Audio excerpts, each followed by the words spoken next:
Every leader today faces the common challenge of rising demand, constant overload, and no hope for the future other than more of the same. When I started work, the prize for getting the next promotion included more time to think, plan, strategize, and create. But that path has seemingly long gone. The prize today for success is more work and more direct reports, and the expectation of creating more with less. So how do we respond to this reality in a realistic and constructive way? In this show, we talk to Richard Medcalf, who's worked with CEOs and entrepreneurs to help them find time for strategy and break the reactive cycle that overwhelming demand creates. We all need this.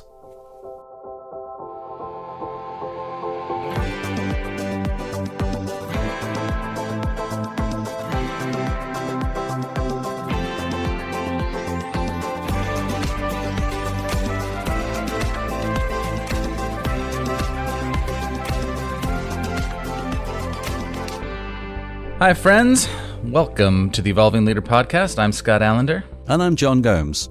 And how are we feeling today, Mr. Gomes? I am feeling really full of potential. I'm feeling full of ideas and hope and optimism. I'm feeling really good. How are you feeling, Scott?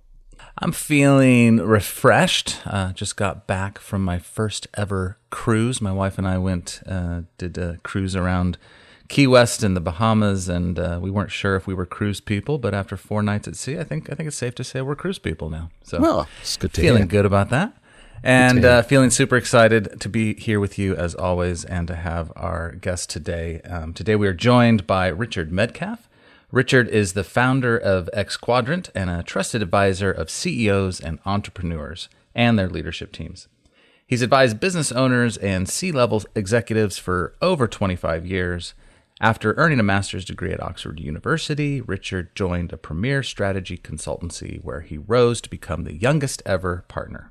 He then spent 11 years at tech giant Cisco, firstly elevating Cisco's relevance in the C-suite of its Fortune 100 customers before being selected for an elite team set up by Cisco's CEO to catalyze strategic partnerships and new business models. He founded X Quadrant in 2017 with the mission of helping top leaders reinvent their success formula and multiply their impact on their purpose, their people, and their profit. His personal clients include CEOs of billion-dollar enterprises, a chairman who was nominated by EY as Entrepreneur of the Year, an Olympic medalist, the founders of tech unicorns, and many, many more. He also runs the high-end CEO community, Rivendell.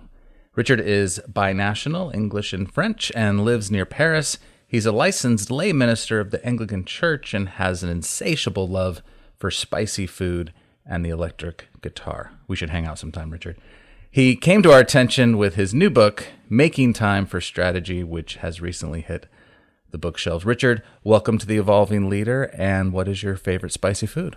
Oh, well, hi, thanks, Scott. My spicy food, well, I'll tell you, the spicier it is, the better it is. I live in France, right? I've grown up in Britain, and it's hard to get a good curry in France sometimes. So that's why I've got this insatiable quest now that I'm on. But I'm partial for a good Indian curry. That's probably my main thing. Nice. Excellent. So, Richard, welcome to the show. How are you feeling today? I'm feeling... expansive. I say last week I was in the Caribbean on a leadership retreat, which were actually for me as a leader. Wasn't running the retreat, which is what I normally do. So that was great and very relaxing. And then I came back, and then it was just this week when I launched my book. So that was a lot of busyness and activity. But it's been a lot of fun and really exciting to bring a project like that to completion. Well, I read your book. And I really enjoyed it. I think we're looking forward to talking about it. It really deals with a pressing concern that we experience all the time with leaders. But we've got to start with how you describe yourself as what you get when you put a McKinsey consultant, a slightly unorthodox pastor, and an entrepreneur into a blender. Can you tell us how you've come to be who you are? That's a nice, easy question to start. How I've come to be who I am. Well, actually... I'll go deep straight away. I mean, the things that actually shape who I am. my sister, she actually passed away a month ago, but she was seriously mentally handicapped. So this was a foundational moment. I didn't even realize that it changed my life because he's just normal to me, right? Over the last few years, I really realized it changed my life because, I went off, I went to Oxford, had my high-flying career, became a consultant, became partner, all the things you mentioned, started my own business, moved to another country, all these things. And she ended up, she needed 24-hour care. She couldn't speak. She became paralyzed. There's all this stuff that happened. I won't go into it all. And so I have a deep conviction that if we have the gifts, the talents, the resources, the opportunities to make a positive impact in the world, then let's do that. Let's seize the day. And so that's one of the defining characteristics of who I am, I think. And I realize that if people who are competent and successful and have got all those abilities don't do that, well, how's the world going to be in a great place for people like my sister who didn't have anything and who needed 100% support? So that's core to who I am. And then the other part is my mother died at age 59. I was not super young. I mean, I was in my, I don't know what it was, 20s, I guess, or early 30s when she passed away. But I don't believe in leaving impact to retirement. You might not get there. So I always believe that the time for impact is now. And so those are the two reasons I think which really drive what I do. I love that. So let's lay out the thesis for your book. Who is it aimed at, and what is the problem that you're solving for? Yeah, so the book came out of my work with often these very, very high-level leaders. As you mentioned, some of the kinds of clients I work with, I get to work with some extraordinary people. And, excuse me, and the game, when I'm working with those leaders, is always, the reason we're working together is, hey, I'm already here, it looks really impressive to everybody else, but to me, I'm just getting started, and how do I 10x? How do I make a bigger impact? How do I do the thing which doesn't even feel within my realm of possibility right now? So that's what I love to work with people on. And time again, I found that the first conversations we had to have was, Richard, I want to work on all that, but right now I'm just stuck in operations, or my guilty secret is I roll on my sleeves and get involved in things I probably shouldn't, or I don't even feel I can escape it. If you've got an executive role, there's a lot of demands on your plate, and you're like, well, I know I need to play a bigger game, but how do I find the time? I'm overloaded. And I found time and time again, that was the first conversation that was happening. So I coached the clients, we worked through it, and we got various breakthroughs in different areas. I started to realize, this is something which needs to be spread more widely, not just for the handful of clients that I work with. And so I ran a program or two on the topic for a wider group of managers, and then finally the book came out. The premise, though, if we really boil that down, is, I suppose, the first thing is that everybody's trapped, almost everybody's trapped with all this stuff coming at us from every direction. And that creates incrementalism. We turn the handle, we're running fast, but we're not making the progress, the breakthrough results that we want. And so for me, making time for strategy, it's not necessarily corporate strategy. It's whatever is going to move the needle for you and for what you're up to in the world. Well, and I think that will resonate with many people on listening to this. You start with this collective sense of rising demand and constant overload and seemingly no hope, except more of the same that many of the people that you're coaching are experiencing. So can you just give us a sense of what you're seeing in this regard, and how has that changed? How have those demands changed over the recent years? Yeah, so the way I see it, we now live in a world of infinity, okay? Because we've got infinite opportunities and demands on us. It's just never ending. So you look at your inbox, your messaging, there's just more coming in all the time, and it never stops. If you send a message, you get 2 back normally. So it literally is infinite. And then you've got infinite media, podcasts to listen to, videos to watch, movies to stream, books to read, blogs to digest, all these different things. And when you read one of them, you tend to get, or you watch one movie, you tend to get recommended 10 more. So once again, the amount of media is infinite. And then relationships, the amount of social media, you can strike up conversations with anyone around the world over social media or communications at any point. Again, it's infinite. And so overall, infinite opportunities, things that we can put our attention on. And that's like it really is an unparalleled situation. We've not really, I don't think, realized to what extent this is completely true now, that everything is kind of almost, our music, right? Yeah. Even our music, it's not even the iPod anymore where you had 1,000 songs in your pocket. You've now got every song that's ever been produced available to you at any time to listen to. So that's kind of the context. And I call it the infinity trap, because most leaders respond to that by running faster and faster, right? We say, okay, there's a lot to do, and I hit my foot to the floor, step on the gas, and start to get through my tasks faster. Perhaps prioritize relentlessly, try to get things down. But actually, it creates this trap because we get into superhero mode. It feels good. We get a buzz.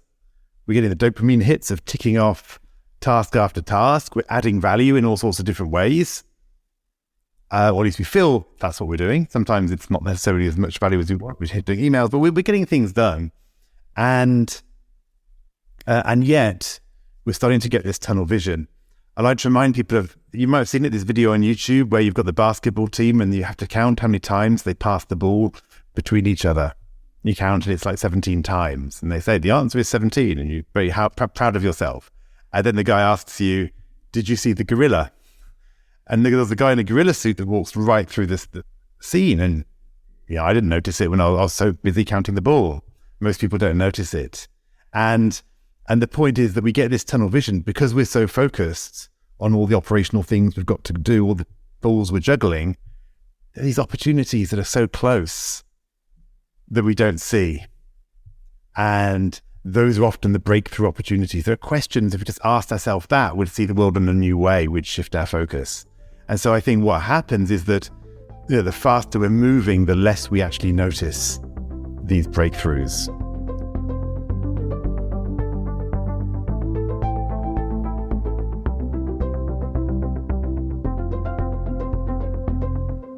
So you talk about the power of strategic time being the number one predictor of success as a leader, something that, as we've talked about, most leaders we work with crave for, but always feels just out of their grasp regarding the reality of immediate demands.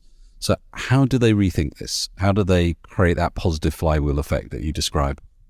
Right. Yeah. So the reason I say that it's the number one KPI is that if we can just create that bit of time that's going to make things better in a week or a month's time, it's like finance, right? It's like compound interest. You're saving money, but it's starting to earn an interest and starting to pay back over and earn a return.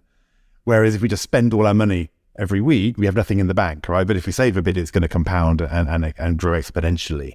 So it's the same with impact, right? It's like if we're just using all of our time to stay on that flywheel, we're not going to make the impact we want. But if we can take a bit of time and invest it in something that's going to make the future better, then perhaps we'll free up a bit more time next week that we can then reinvest to free up a bit more time. And so I think it's when leaders manage to do this and create new capabilities, new relationships, new projects, then those are things which are going to serve them kind of perpetually into the future. So as an example, my own career, a few things, even just recently, the book, right? I mean, the book is a new asset, which I had to invest time in doing that, right? Nobody asked me to do it. I often say the most important project is the one that no one is asking you for. So nobody's asked me to write a book. My clients are asking me to, do my sessions with them or whatever, or ask for a proposal or do all these things. My team were asking me to, check the finances or whatever, whatever I had to do, all the operational things. But it was me that had to say, okay, what's one thing I want to do, which is going to create, make everything easier and raise my game. And a book, for example, is one of those projects. Launching a podcast was another one. But it might also be, hiring an assistant, or it could be delegating some task. All these things create a permanent shift in how we operate in the world.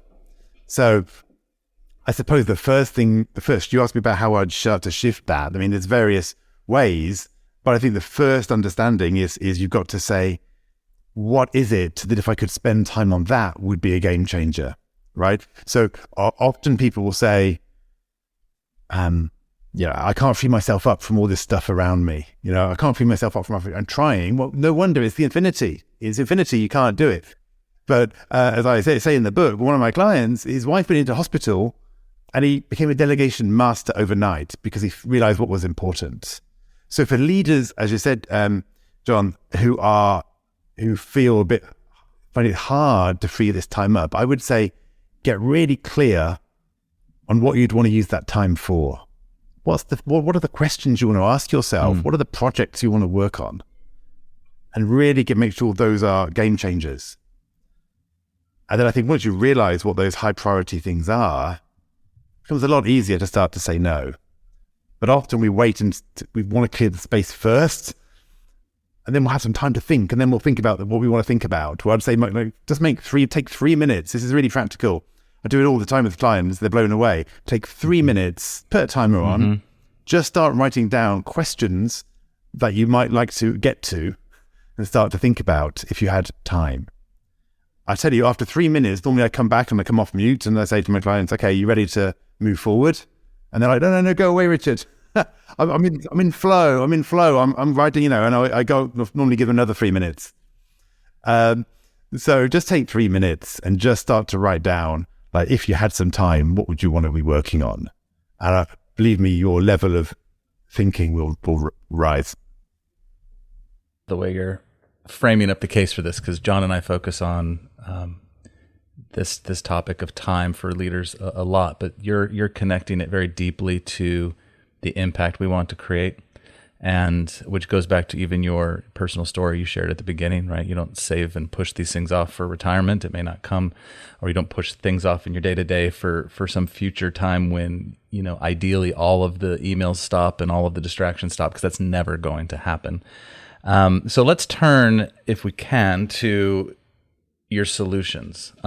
You've arranged a really neat acronym here on how you approach this, and it spells out the word TIME, which stands for T. T is for tactical challenge. I is for influence challenge. The M is for mindset challenge, and E is for environment challenge. So, if we could, let's walk through each of those and how they all fit together. So, starting with T for the tactical challenge, what is that specifically, and how do we immediately start to make that work?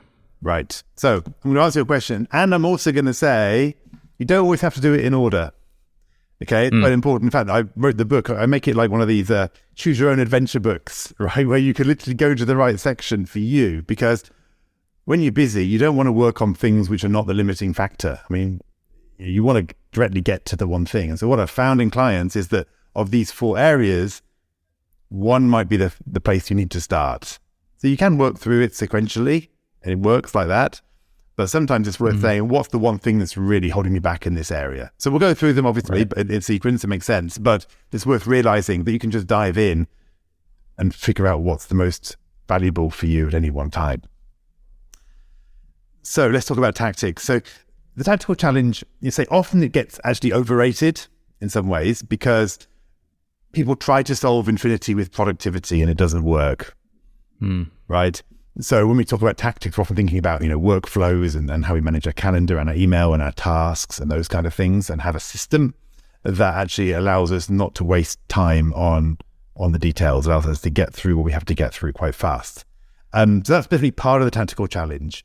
But the starting point for many leaders, which we also cover in this section, is how do they right the ship?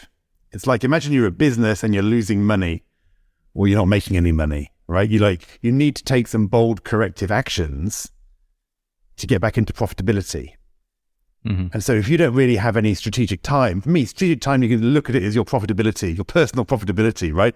Have you created this margin that you can invest in the future, right? And so if you haven't got any profit, if you're just running on empty, with no time, or in negative, right? You're just overloaded, you're burning out. You have to make some bold shifts. So in the book, I go through a couple of concepts. The first one is to make a commitment inventory, is to really figure out what actually takes your time. It's pretty basic. It doesn't take that long. but it's important. Like, what actually takes your time every day, every week, every month, every quarter? Just get it down, understand where your time goes at a high level, and then start to understand how committed are you really to those things? How impactful are they really, given the time you're spending on them? So you might find there's a meeting and there's 5 minutes in that meeting which is really valuable for you, but you're having to sit in it for 3 hours. In which case, probably you're going to score it relatively low, right? Whereas, that one-to-one time with your manager or your team, you might say that's actually really valuable. That's one of the highlights of my week. You score it higher. The first thing is to start to understand where you are making impact, which is valuable and meaningful for you.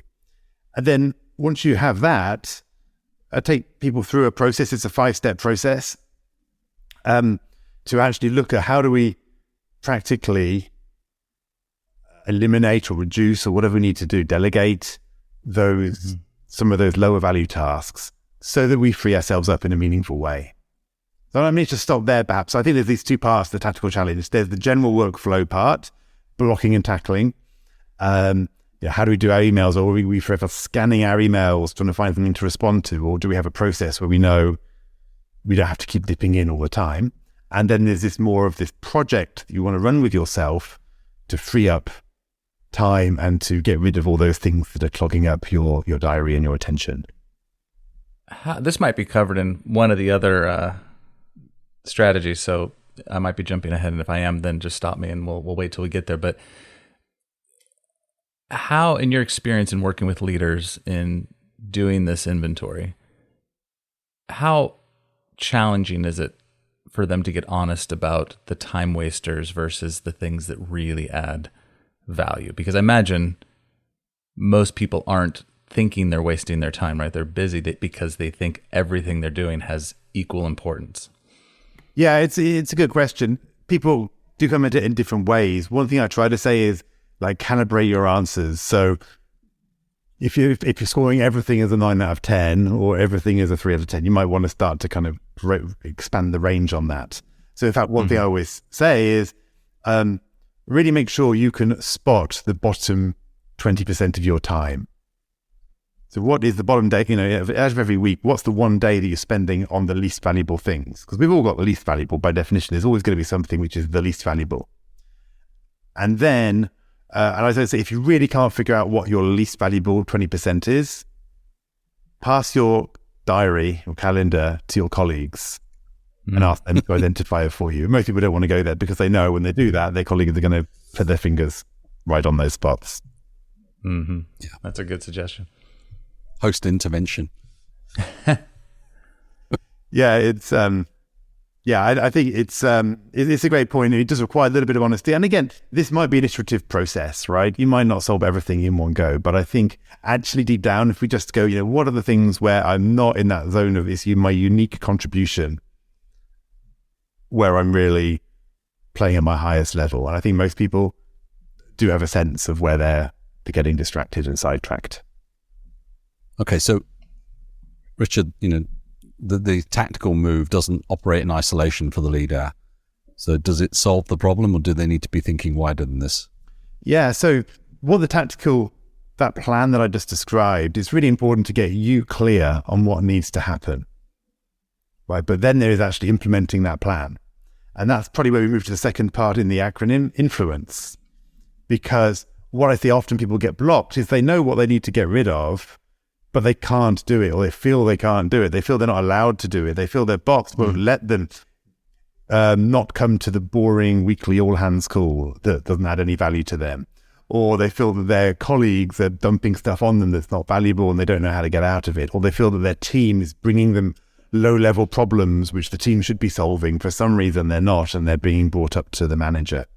And so at that point, it becomes influence challenge. How do we actually renegotiate our agreements with these people? As I say in the book, if we decide to lose a few pounds, go on a diet, for example, it's our family that's going to hold us back because they're going to be the ones putting the chocolate cake under our nose. Right? So the people around, or the people closest to us, are the people who are most likely to actually sabotage a change in behavior because they've got comfortable with who we are, what we deliver, how we relate to them. the interactions that we have going on. So if you suddenly decide you want to become strategic and not check your emails as often and not do certain activities and extract yourself from meetings, that has an impact on people. And so it's doable, but we have to influence and we have to have those conversations, which might be a little bit challenging sometimes, in order to secure the results that we're looking for. Can you give us an example of a particularly challenging type of conversation that leaders need to have that they may avoid or they find difficult to have? Yeah, so a classic one would be, my boss is always pinging me on Slack or something, and so I try to have some time, but I'm getting messaged and I need to reply. That happens a lot. And so people feel they never have time when they can really be in the zone.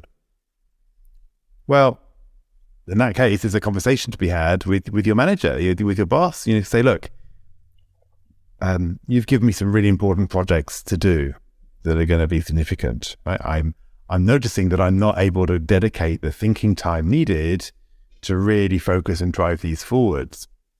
And, I need to create some protected time in my week to, perhaps every day, to really move that forward. And I think if I do that, I think I'm going to hit my objectives. I'm going to serve you. I'm going to do all these things. So we start to sell it, what's in it for him or her. And then, this is my ask of you, for example, right? It would be great if you understand. I feel a real pressure whenever you send me a message to respond immediately or very quickly. And yet I feel it's really important to not be looking at my phone in these moments. So is it okay if on a Monday morning, or if every day between 9 and 10 a.m. or whatever it is it okay if I don't get back to you in that moment? And you'll know that. And now, either your manager will say, yeah, that's great. I love the fact you're focusing. Great, good on you. We need more people like you in the organization. Could well be the response, because you're asking for what you need to deliver what you've been on the hook to deliver. Or the boss might not be so amenable. Well, I need to be in touch with you. What happens if I've got an emergency? In which case, there's now a negotiation. You can perhaps offer an alternative. Well, how about you actually, if you really need me, you call me. I'll leave my phone on with you on a VIP list. You can call me. It will ring. I'll take it.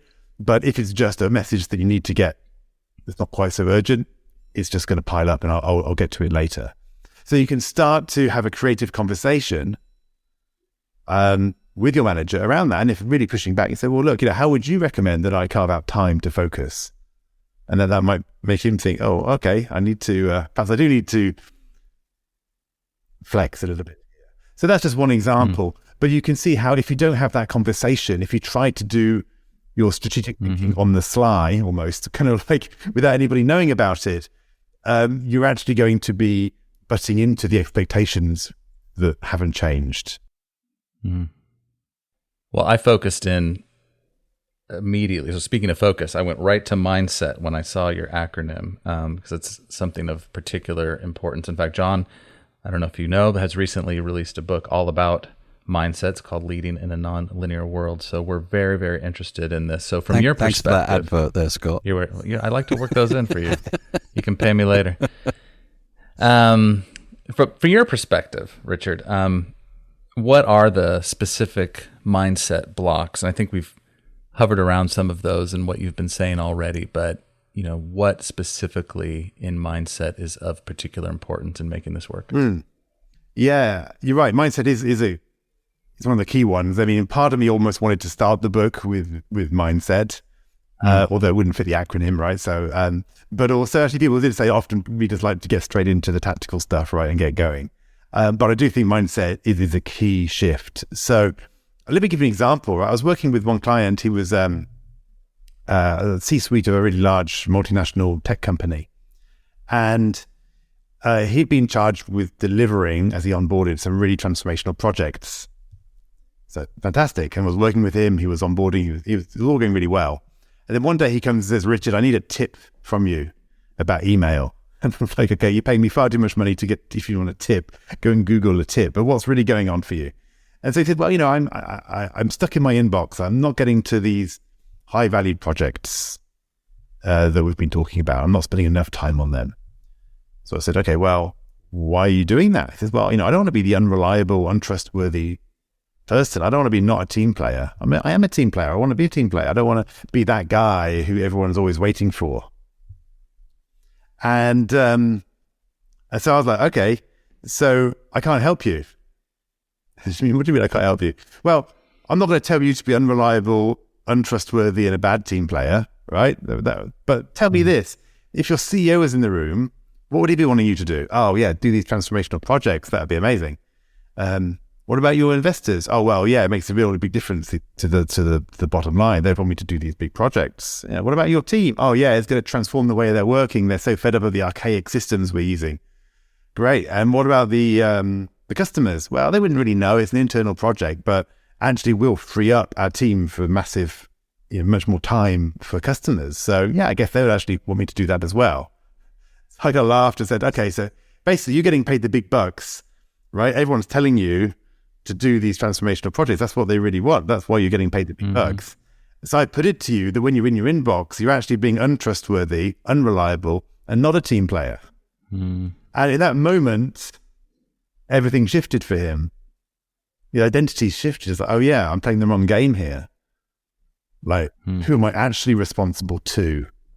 Who do I actually need? It's not all these people who happen to be bursting into my inbox. It's actually this big vendor. And so the different mindset challenges we have will vary. Some of us are addicted to, success and driving and, not even success. We're addicted to activity, right? And action and feeling we're moving, and we feel guilty if we stop. That's the classic one. We feel we need to be hyper responsive all the time. So there can be that kind of mindset. There could be the people pleasing mindset, as we've just described. There can be kind of a perfectionism, that comes in. I can't possibly delegate because it wouldn't be done as well as if I do it. And that's another classic one. I tend to hack people with that one, hack people thinking with that one by calling them the high-performing janitor. It's like, okay, you're scrubbing that floor tile really, really, it's beautiful. You could eat your dinner off it, but, you got a business to run. Why are you polishing this one floor tile over here? So there's a variety of ways, right? And in the book, I go through quite a few of them, but, and what I'm trying to do in each chapter really is just provide a different angle to people realize, oh, there is another way here. Because mindset is really, we're trapped, right, in what we think is necessary, possible, and desirable. That's what really traps us.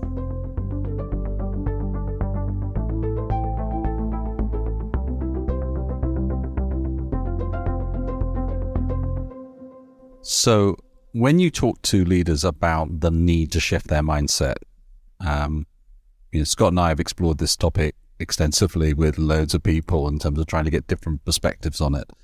The block to doing this often is a kind of feeling of helplessness or powerlessness in being able to do these things. So it's not just a cognitive shift of this is what this looks like and this is what this looks like. It's also the feeling, the emotional kind of responses that people have to these and so on. How do you help people to kind of cope with what's going on inside them to deal with that shift in their thinking? Yeah, there's a number of things, I guess, if we really get into that. So one thing I suppose I'd say is a mindset shift normally involves a metaphor. A different metaphor, we see the world in a slightly different way. Because normally the mindset is all around concepts, right? There's some kind of concept that we're thinking about and we're thinking about it in a certain way. So I find that those metaphors can help shift things. And then there is this question of kind of self-efficacy, right? Like, do I have it within me to make that change? And I think sometimes it's good to go back into the past. So, when have you done this in the past? The thing that we're talking about.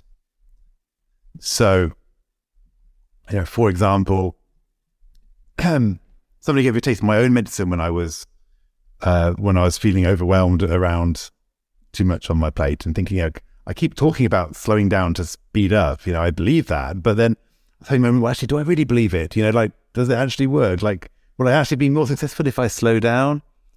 And my own coach said to me, well, give me an example in your own life when you did do that, when you did do less work and it created a breakthrough. And so I was able to think about that, find an example, And I realized, oh yeah, I have got a track record in this. I think that's a really, really helpful tool. So let's turn to the final part of the acronym, E for environment. What's the environmental challenge? So the environmental challenge is because I'm talking here to leaders, right? And as leaders, we have a responsibility, to get ourselves out the weeds and focus on what's going to move the needle for us, right? That's what it's about. But first of all, we can't do that if our team are completely overloaded. I mean, who are we going to delegate to if nobody's got any time for anything? Secondly, how are we going to get our projects delivered, these big initiatives perhaps that we're going to come up with in our strategic thinking, if everyone's involved in busy work? And thirdly, we have a responsibility to our teams and organizations to help free them up, to help them find their edge, find the thing which is going to make a difference for them. And so for me, becoming productive or strategic as an individual isn't enough, right? The real game is, how do I help my organization become more strategic and more focused and working on the things that actually matter? So the environment challenge is really that idea of, how do I actually start to seed these ideas and shoot these new behaviors into my team and ultimately my whole organization? So how practically can I start to create that culture of strategic focus? So you point out that incremental progress is no way to beat infinity. We talk about the bold moves necessary to make real impact. Yeah. Are you talking on the organizational level? Well, you use this phrase, incremental progress is no way to beat infinity. So the response to that then is you've got to do something that's disruptive. And I'm wondering, how do you get people to think about shifting into a state where the incrementalism isn't there any play, that they can actually do something more ambitious? Yeah, so I think the first thing is to really get into the future, right? And to start to think about and to just not to start in the present forward, but do future back, right? So what is it that you would love to create? I think one of my favorite questions. What would you love to create? What would you love to be true in whatever time frame you want? Generally a time frame which is so far in the just far enough in the future that you can't join the dots to it, right? If I say, what do you want to create tomorrow, you don't have much flexibility. But if you start to say, what do you want to create in 2 years, 3 years or 5 years, then you start to be able to have a sense of possibility. Oh wow, wouldn't it be amazing if I was if I had 1 million followers on my podcast account? Or wouldn't it be amazing, if we'd been able to scale our business into 5 new countries over that period, or whatever it is. Now, what I try to look for when we're talking about that is, where's the emotion in it? Sometimes the first answers are often quite, incremental. Actually, they're kind of like, I'd like to grow my business by 50% or something. It's fine, why not? But it's often an intellectual answer. That sounds like a kind of goal I should have. What really excites me is, but where's the emotion in that? So I kind of find it when somebody starts to get a silly grin on their face, that this sounds a bit stupid, it probably can't be done, but it would be really cool if it had been done. And I find that when we start to get to that area where there's a bit of a sense of excitement and spark, then we know we've got some juice here to play with. A lot of times people talk about SMART goals, and I think SMART goals are a little bit boring. I mean, they're necessary in many ways, but they're a little bit boring, right? They're achievable, great. They're realistic. I like WISE goals, wondrous, inspiring, significant, exciting. Goals which light us up and make us want to play a big game. And I think that's, for me, where you start to get into this, where you start to open up to things that are not incremental. I'm curious for you. I mean, what's your experience on this? I'm sure you work on people with these kinds of topics. Well, I guess it varies depending on the level of acceptance of need. So I think sometimes when organizations are staring down the barrel of a gun and the CEO or somebody is saying, can we change? And everybody's going, like, they're just shrugging their shoulders and they're waiting for the axe to fall, then incrementalism sometimes seems like the only answer, because they don't create any capacity to think themselves out of the box. and they're waiting for their own demise to be replaced by somebody else or to be bought out and so on. So we see a lot of that. I guess you see a lot of that. And the time to think imaginatively and to harness that creative part of our brains seems to be so devalued in organizations, so that even when people do have time to think, they feel almost compelled to fill it with more of the incremental stuff. Yeah. So it's like, where is the source of bold thinking, of imagination, which has become very depleted? That's the bit that we're seeing, and when you talk to many organizations and leaders about this, they nod, but they don't really, there's not a real acceptance of what you're talking about as being either desirable or practical, or, it's sort of an indulgence. Yeah, and then sometimes that's a mindset issue, right? That it's not actually a real issue. I do like to challenge myself, because I have a tendency to just get into action, because I do get a buzz from that. But I also love being creative, and I realize you can't be creative and productive at the same time. You have to choose. And when you realize, am I spending my whole life being productive and not at all creative? I'm not sure I want to live my life like that, right? I love being creative, and actually it's the creativity that ends up taking things to another level, right? You created this podcast or whatever, right? You thought about it and you created it, and that makes a big difference. Or any project, any endeavor starts with that creativity, but creativity is not productive. You sit in front of a blank piece of paper. You try something, it doesn't work. You think you screw up the paper and you try something else, right? You're kind of experimenting. And I think you're right, in organizations, people don't give themselves permission always to do that.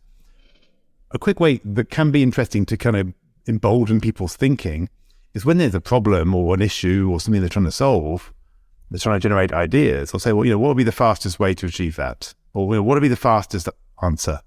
What would be the quickest or the simplest? What's the obvious answer? And then what's the boldest answer? And actually getting to actively think about, well, what would be a bold answer or a creative answer? Even just doing that starts to open up a crack in the thinking process to new ideas. And often, actually, the boldest answer or the most creative answer turns out to be one of the best ones. Hi, this is Emma Sinclair, business psychologist, occasional co-host, and fan of the Evolving Leader podcast. There are now over 100 episodes, with an incredible list of guests encompassing a broad range of disciplines, all handpicked by us to help you, our audience, understand and overcome your greatest leadership challenges. We have so much more to come, so wherever you get your podcasts, please subscribe, share, rate, and review. Now, let's get back to the conversation. So we've been talking about this, from an individual perspective, but let's widen out and think about these challenges across a team. How does a team incorporate these? Yeah, and so that in a way that's part of this environment challenge, right? How we create the team. So, I think one of the things I love to get teams to get clear about is, first of all, who depends on them, because often teams get focused on narrow goals. Their stakeholder demands from their boss or whatever it is. And actually most teams are answerable to a whole range of stakeholders, up and across and down. And so I'd love to ask, why does this team exist? Who would notice if you didn't exist, or if you never met? Would it really matter? What's this team trying to do together? And get people to really understand the service that they provide to all these different people, right? And the reason for existing.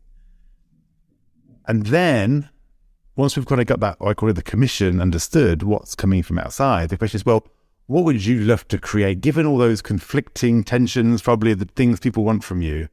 What is it you would love to create over the next couple of years? And I focus on that, would love to create.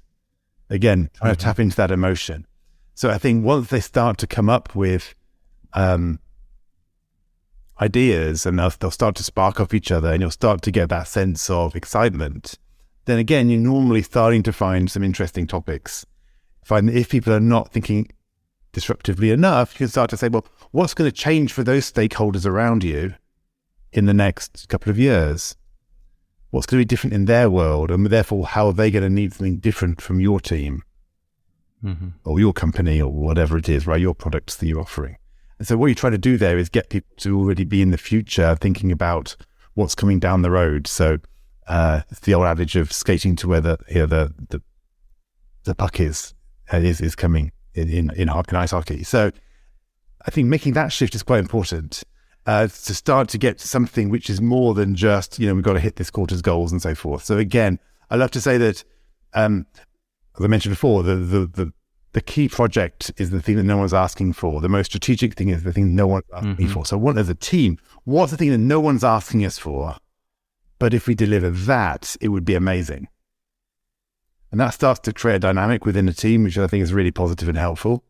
And at that point, you could then start to say, okay, well, get more practical, right? Well, how do we, what are the things we're going to need to build into our rhythms to make that true? How are we going to need to work on that? That's another question. But I think already getting the imagination going at a team level is really important. Often teams just don't have that conversation. They're stuck in transactional, daily, repetitive tasks. And there's so much going on, they don't even dare to dream.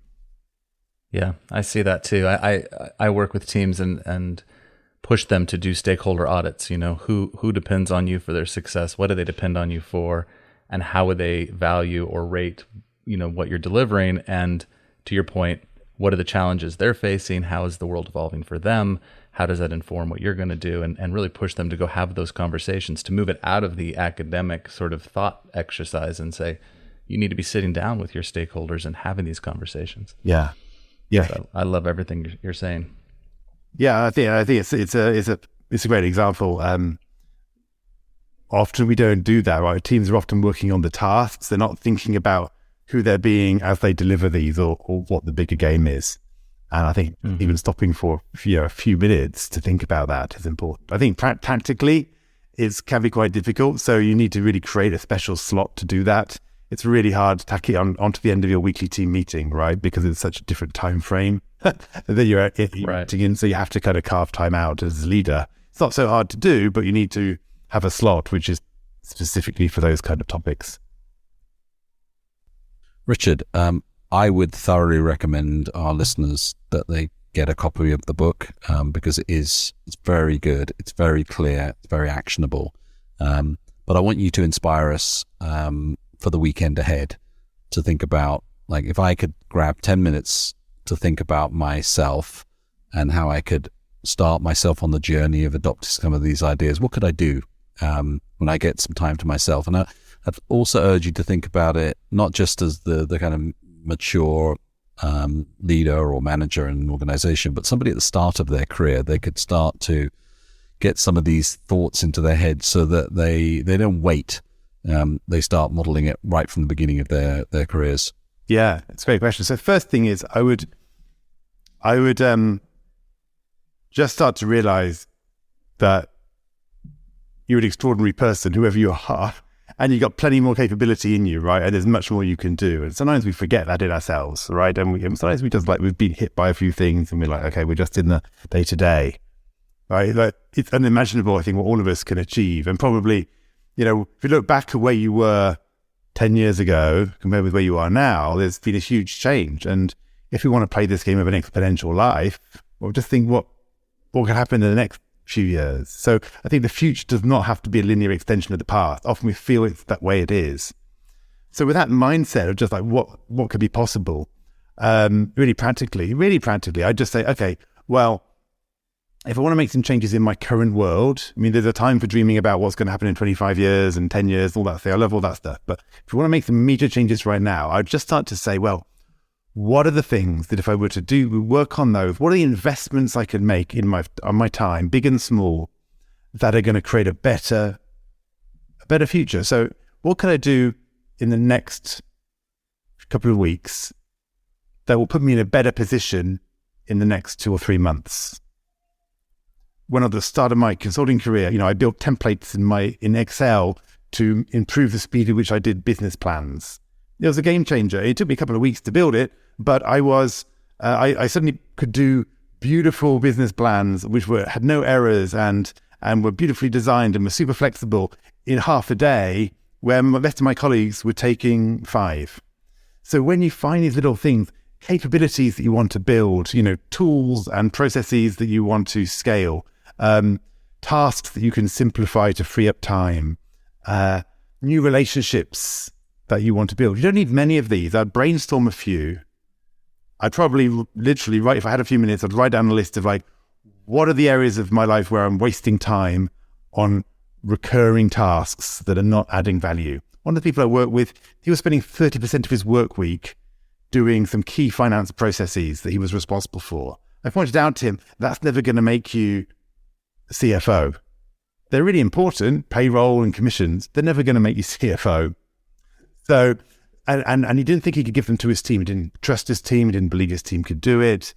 He felt it was too complicated, and for only he could do it. And I worked with him for not very long, just a couple of months, and he got rid of it all. He was able to go to his boss. Hey, what should I do now? And he was given a promotion. So first of all, what are those tasks which is snarling you up every week or every month that are just repetitive? You're not adding any value in that. You're just being a robot. So we need to find a way to break you out of those. So what are those tasks? And how can you start to attack those? Perhaps you can't attack everything, but there's a small bit you can do. Let's just start to get creative. What are those small tasks? The second part is, so that's more like the what you want to get rid of, how you can start to execute. Second one is, what do you want to create? So what are the capabilities, the relationships, the projects, that if you were to create those over the next couple of months will make a really big impact. So sometimes, it's like you built one relationship and it pays back a big time. Actually, I'll give you a really nice example from the book, right? Several years ago, I served David Allen, who wrote Getting Things Done. It's like the Bible of personal productivity. And, I said how much I loved his work. I offered to do some things for his private membership community. I invited him onto my podcast. I invited him to, give him promotion in various different ways, just because I loved his work. And then I happened to say to him, oh, by the way, David, I've got my book coming out. Would you be interested in writing a blurb for me? And he was like, I'm a bit of an endorsement diet, he told me. I get asked every single day, to be honest, for a blurb, which I understand, right? He's been the #1 bestseller of whatever time management books for years. And he said, but I'll tell you what, send it over, and if I've got, I might be able to get around to it. And amazingly, I sent the manuscript, and a week later, there it came back, right? He said, very lovely testimonials on the front of the book.